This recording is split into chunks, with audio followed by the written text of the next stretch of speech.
Kun sagantaa BBC Afaan Oromooti. Nu waliin tura.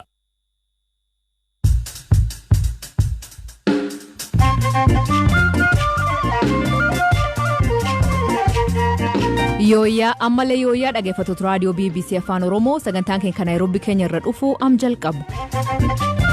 Koppii irraa keessatti haalli obbo Jawaar kee jiran yaaddessa ta'uu himan. Nunaanee jirra bakka nama guyyaa kudha lama nyaatiin ture maaltu irraa eegama du'a keessa jirru bakka uummanni utuu qoosuu dhabuuf jirra. Barataa yaabaloo tijjeessan adoo hiriirri jaliin qabini bakki bulee tijjeessanii jedhan.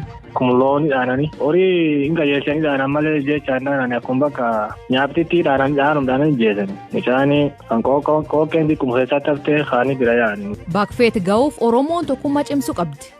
Dabalamanii humna ta'an malee kophaa yoo ta'an diinni akka laafatti akka kubbaatitti nu dhiituu danda'a jechaadha. Oduu biraalee qabadee dhiyaadhaa an asli galgalooti nu dhiyaadhaa.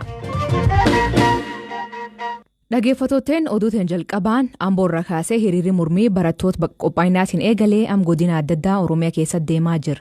Ganam kana magaalaa Balloo godina Boorana keessatti barattoonni man barumsa qophaa'inaa shallaqa jaatanii ta'andu hiriira mormii baanan tokko ajjeefamuu kaan madaa'uu BBC'tti himan. Barataan ganam kana ajjeefamee diqqa dabbasoo bakka buleetti adoo hiriiraan hin eegaliin uleen dhaananii jeessanii jetti ijoolleenis waliin barattu. Saar dabbasaa akkanaan himu waan muddate. Hiriirri kun mormummaa dhiyoo kana naannoo Oromiyaa keessatti barattoonni fuula adda addaatti amboo isaa gartuufaa ba'u jirtan wal qabata. Mirgi gaafatan kun tokkoffaan ijoolleen kutaa 12 haa qorumsiin kenneef akkanumaa ciibsituun haachiin gariyaatiin beekna akkanumaatti durii baratan namni cuftii hojii gubbaa jira. Hojiin mootummaa hin dhaabatin ati kaawbaan honni cuftii hin dhaabatin barataan akkamaa barumsuu fi dhabee maatiin namaan dadhabdee ciibtu.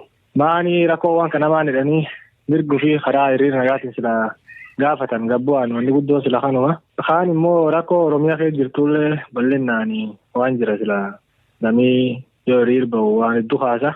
Kanuma haalum jiru kan cuuf bonaa wal qabatee waan rakkoo horsiisee bulaa kan keessa jirtu akka gar Booranaa halleen akka bonii jajjabaatee kanaaf namni nama laaluutti hin jirre akka horiin namni akkamaan nama sa'ii beela deebuun baduu jiru makana kanaa wal qabata. Rakkoon isa muddate maarree hiriira eegi baatan? Rakkoon muddate mucaa tokko ijoolleen eegi hiriir baateen booda poolisiin humna addataan dhuftee ijoollee rukutte amma fuula sanaa dhufanii bakka barataa tokko uleen dhaananii fuula sanaatti ijoollee bittinneessanii mucaa dhaananii akkuma looni dhaananii. Loon lakkeessi horii hin qajeelchanii dhaanan malee jechaan dhaananii akkuma bakka nyaaptitti dhaanuudhaan jeesani.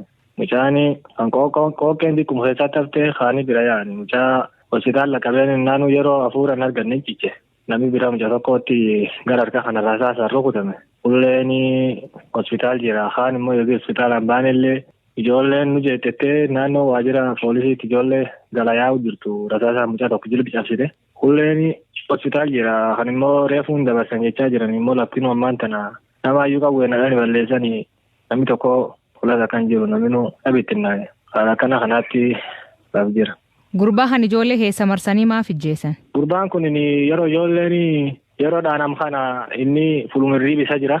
Ijoolleen immoo alaa dhuftee ta'an immoo taa'ees jirtullee baqattee manaa galtee ta'alaallee baqattee iddoo biraa gortee mucaan immoo kagartee waan fincaaniitii gaddeebi'u. Waan fincaaniitii gaddeebi'ee ofumaa mana bultii haanti sila fuul dhiqataa. Jiddumtaan deemu afaan nama bu'e. Homaa qubiin qabu mucaan hirriibaa ka'ee wayaa hirriibaa ka'een gubbaa ambodii beennee dhuuntaan malee. Oma ofirraan qabu shirriiti malee fulum hirriibaati lakki fulum bultiiti wanneen fulaa iddoon hosteelii haatolii hiitaani hosteelii hiitee jedhanii iddoo akkasiiti fulaan gidduun sun keessatti akka du'a tolchanii xiqqum goggeen keessatti absaanii reef haallee fuudhu dhoowwanii nam dhaananii eegee reef kaan bajaaja fekkaanii ijoolleen hospitaalaan dhaqqabtee yaayyuu jichayyuu. Hojjetaa kutaa qorsaa hospitaala Yaabalootti Diriirsa Tashoomaa madooleen sanbirduuf dhagamii jedhee gaafadhe. Nami madaan ammoo nam sadii akka kana fakkaata. Tokko madaan gara jilbaa kanaan cabema waan soorriifii godhanii jiran. Eessaan rifaa tochaan? Laayita sooddoo na fakkaata. Kaan ammoo asuma harkirraa xiqqoodhaan na fakkaataa sun jira.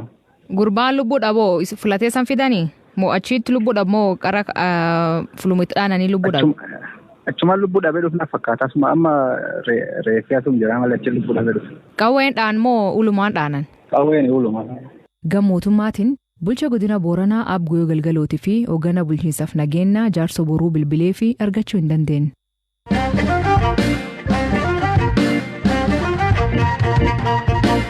Jawaar Mohaammed Baqqala Garbaa Hamza Booranaaf Shamsuddin Xahaan guyyaa 12ffaaf lagannaa nyaataa irra jiraachuu abukaatoof maatiin isaanii BBC'tti himan.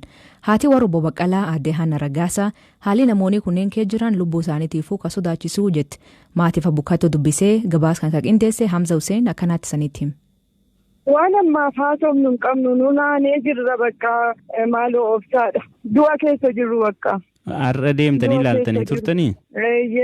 Ammuma sammaa ijoolleen achi jirti du'uma keessa jiru. Uummanni utuu qoosuu dhabuuf jirra. Akkami haalli kun agabuuma ta'anii namni du'uuyyuu danda'a amma waan isinis waan isin geessitaniifis isin hirkaan fuudhan immoo akkami waan saamee? Obboleessa koo guyyaa 12 dabarreerra ergaa nyaata qabannee seenne nama guyyaa 12 hin nyaatin ture maaltu irraa eegama? Haati warraa gaazexeessaa Mallasee Dirribsaa Aadde Taaddalech Margaas Mallasaan daran laafee jiraachuu nutti himan. Fayyummaa isaaf yaadda'uun cinaatti haalli maatii isaanii daran yaaddessaa ta'uu ka himan Aadde Taaddalech akkaawuntiin baankii lamaan isaaniiyyuu ka duraan cufamee ture ammallee akkuma sanatti jiraachuu himan. Gama kaaniin abukaatoo obbo Jawaar faa keessaa tokko ka ta'an obbo Kadir Bulloo haala namoonni kunniin keessa jiran har'a isaa booda dhaqanii hubachuu dubbatan fayyummaan namoota kunneenii haala yaaddessaa keessa akka jirus himan. Amma biraa baane amma tana boolaan laafee ture innaa sana akkuma biraa taa'uu hin dandeenye daawwitillee kalee kana lukkuba jedhee taa'uu hin dandeenye kan biraa Mallasee Dirribsaallee dhimamee iraan itti gadi hin baane kaakkuwwan dadhabanii turanii gara asdeemnee amma gara obbo Jawaariif wadi deebinu martimee akkas isaanii dadhabeera ijoollee lama admiitii godhanii hospitaalatti Arafaat Abubakarii fi Boonaa Tibbillee isaan hospitaala galaniira. Kaan ammoo amma isaan booda kan obbo Jawaariif birallee turre aktuaalii martimee dadhabaniiranii keessattuu Jawaar akka malee dadhabeera. Dooktarallee gaafadhee ture dooktarri kan jedhan nassallee inni admiitii ta'uu qabaa hospitaalatti jedhanii. Kaanoo obbo Hamzaa Booranaa obbo Baqqalaa faan Shamsuddin Xahaa. Dadhabaniira. Xiqqoo Shamsuddin yaa ijoollummaan hin jechi isa malee ijoollee dadhabaniira. Keessattuu dhokkatee akka xiqqoo akka baay'ee laafeen wanna jireetu obbo Baqqalaa. Haadha immoo baay'ee ka Jawaar sagalee yoo qabatee dubbisuu hin dandeenye. Ka jedhan doktoroonni ka jedhanii midhaan yoo lafa keessaa fidatte akkuma deebi'ee nyaataa beeki. Inni mataan isaatu rakkoo biraa uumaa jiran toksiitii yoo uumaa jiranii kanaaf kana ka fakkaatutu jedhanii ibsatanii akshaalii laafee nu dubbisuu hin dandeenye sagalee yoo qabatanii. Namni tokko nyaata malee haga turuu qaba. Namni deebii kennuuf hin jiru yoo ta'e hagamitti turuu danda'u eenyutu immoo itti gaafatama waan irra gahuu fi seerri maal jedhame gama lagannaa nyaataatiin mormii yookiin mufii ofii dhiyeeffachuu wal qabatee waan jiru. Kun mirga siyaasaati. Qaamni tokko gaafii seeraa hin kaasaa gaafii seeraa sanii seerummaa yoo qabaate kan deebii kennuu qabu qaama mootummaati. Kanaafuu dhimma akkanaa yoo uumamu karaa fedheensootaatti itti gaafatamne eenyu caalaallee mootummaadha. Maaliif mootummaan fayyaa namaallee eeguuf nagaa namaallee eeguuf mirga namaallee eeguuf dirqama waan qabaniif jechaadha. Ammoo obbo Kadir wanti itti aanu maal ta'ame amma namoonni kun dadhabaniiru akkasitti pirootestii gochaa turanii haala kanaa itti ufuun immoo cimaa wanti itti aanu maal ta'ame gama keessaniinis maal gootu? Jarri maal ka jedhan gaafiiwwan keenya ka simbira kaafni qoffaa gaafiin keenya hamma deebi'utti isaan ka jedhan fakkeenyaaf qabsoo kana uummata Oromootti dadhabee asiin ga'e haa ta'u malee qabsoo kana keessatti biiroon keenya cufamee hoogganaan paartii keenya xiqqaa haga gadii hidhamee bakka jirutti Oromoon poolitikaa ofii deemsifachuu bakka sababametti kun kan arguu qabnudha. Du'a uummata keenyaafuu kan arguu fi fayyaa nuuf hin kennu kanaaf wanti godhuu dandeenyu irratti murteessuudha ka jedhudha haalli jiru kana.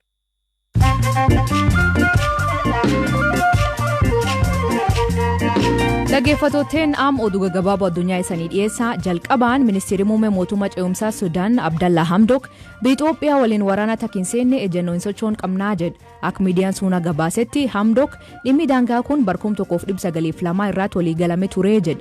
Jechi kun eegi marii jidduu isaatiif ergamaa gamtaa Awurooppaa fi ministeera dhimma alaa Finlaand Pekka Havisto.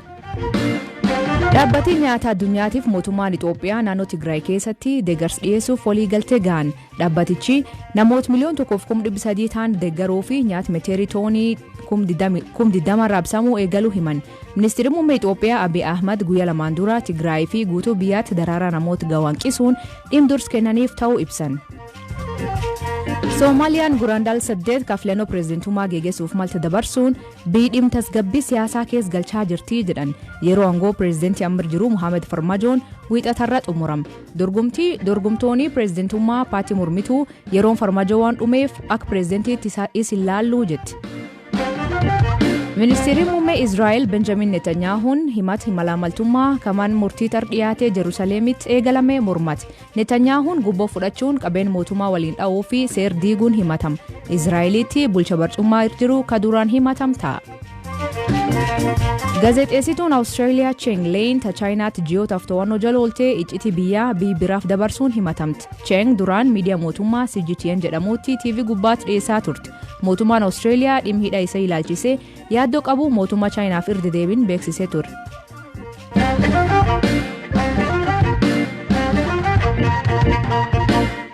Waggoota 50 ol atti keessatti ka dabarsee Dr. Kabajaa Artist Ali Birraan dhiyeen kan seenan jireenya isaa kitaaba barreeffamee maxxanfamuun eebbifame. Kalee mootummaa naannoo Oromiyaa qoodinni guddinni afaan Oromootiif ati Oromoo keessa qabuuf qophii galateeffannaa isaa dhiyeessite turte. Ali Birraan kaadoo lubbuun jiru galateeffannaa isaa argee carraa ajaa'ibaa argatee jedhanii namni hedduun miidiyaa hawaasummaa irratti faarsaa oole. Abbaan of hin faarsu dhakaan of hin darbu ka jedhu Ali Birraan seenan itti dabarsee kaanirraa gabaabinaan akka naannoo qooda.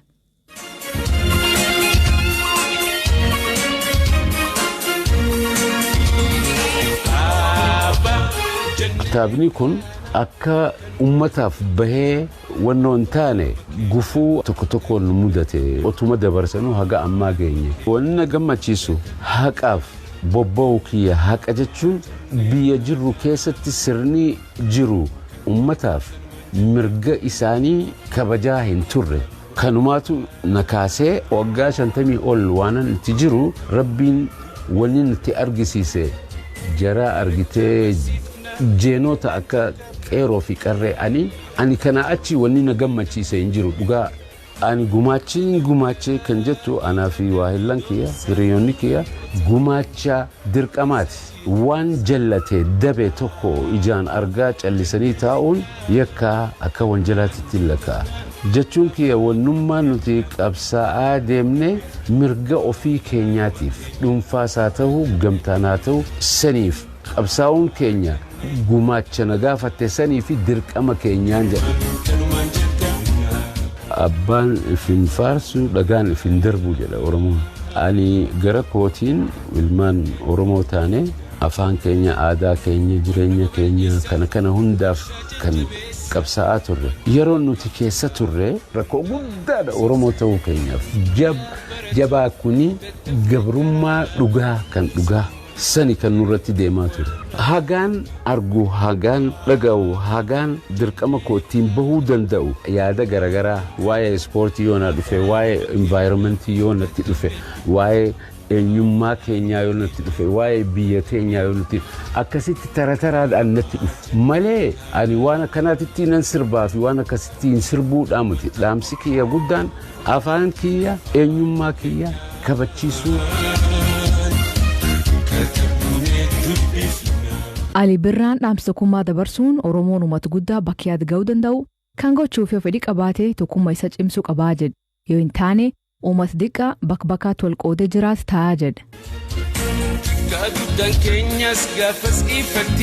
Furmaanni tokko kan jenne waan biraa hin jiru unity tokkummaa uummata Oromoo nama biraatirra hin dabarru mirga namaatirratti hin dabarru biyya keenyatti lafa keenyatti mirga qabna Oromummaa wanna jedhu san miira sannu keessa baasan eenyummaa keenya originality keenya nu keessa baasanii jiran yoo waliif finne maal taana one strong ummata waan deemaniif bakka dhaqqabuu kan dandayan ta'uu shakkii maleedha dandeenya.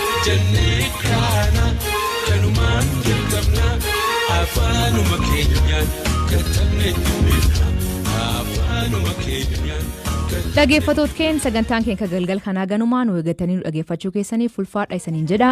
Mammaasii keenya kaarraa mukhbaal hin beekne qorsiinsanii jedha. Hiikan isaa isan biraan maanii kooment jalaan nu beeksisa.